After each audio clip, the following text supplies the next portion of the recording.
Good morning, boys and girls. Welcome to Friday. Well, as promised, we got the 67 Mustang in here. Yep, that's right. It drove in here, and this is usually what happens when I get a hold of a client's car. It's got to get worse before it gets better. You gotta break a few eggs to make an omelet. You know, all that inspirational, all those little memos that you want to put in your head, to stay optimistic. I am optimistic. I really enjoy getting into the vehicle this much. It can get a little bit stressful. Mother Nature has not been kind to this car. But it's going to be a fantastic car. The color is unique. It's factory color, eggshell blue. I can get the absolute right name for it. I just got to look through my information here, and I'll get that for you. It'll be on its way. But this car it's going to be a great car. It's not just Mother Nature. It's had a couple of repairs. Somebody in the past has put a couple of patch panels in the floor, and they did not do the proper job. So they may have patched up a couple of sore spots, but they sure did not increase the life of the car.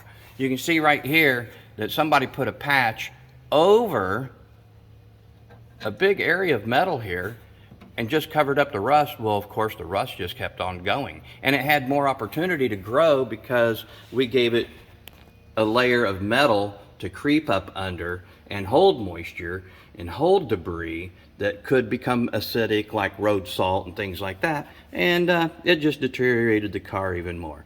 So somebody, they may have tried to help the car, but it deteriorated the car even more.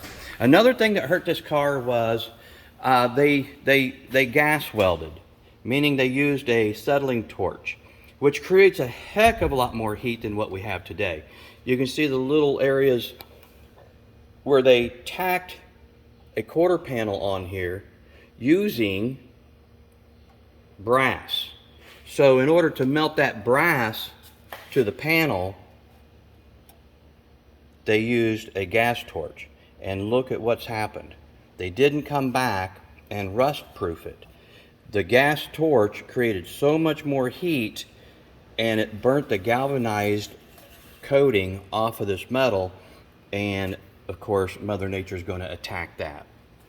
So I've got a couple of panels here that I've taken off in the Torx box area. This is the Torx box that goes by the leaf spring. This is a bracket that supports the striker pillar. You can see that I've put a phosphoric acid coating on it to prevent it from rusting, and it will also help, well, it will improve the adhesion of the top coats that I put on here. Here's my my rocker extension piece. I put a patch in here and welded a new nut that holds the bottom side of the fender. Got that all back on there. And I've got it sandblasted inside and out, and I've got it rust inhibited. And it's ready to install. And that's what I wanted to show you guys today. Just that I'm going to start putting this car back together, this passenger side of this car back together, because I've just about got everything ready and rebuilt. This large piece right here, very thick. I had to make sure what kind of metal it was. That was this right here. And you can see that rust had eaten that away. And so we've got this new. There's some of it that fell on the floor right there. But this will go back in. This connects from the hat channel that holds the leaf spring all the way out here to the new inner rocker that we're going to install. You're going to see all this happen.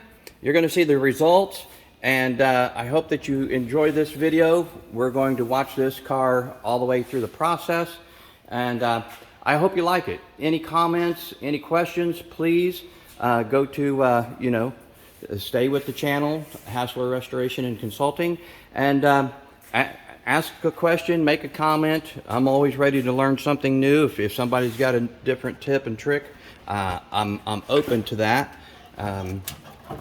We'll be getting to the back side of the vehicle one of these days soon, but as I said, you start with the center section. Happy Friday. We'll see you soon.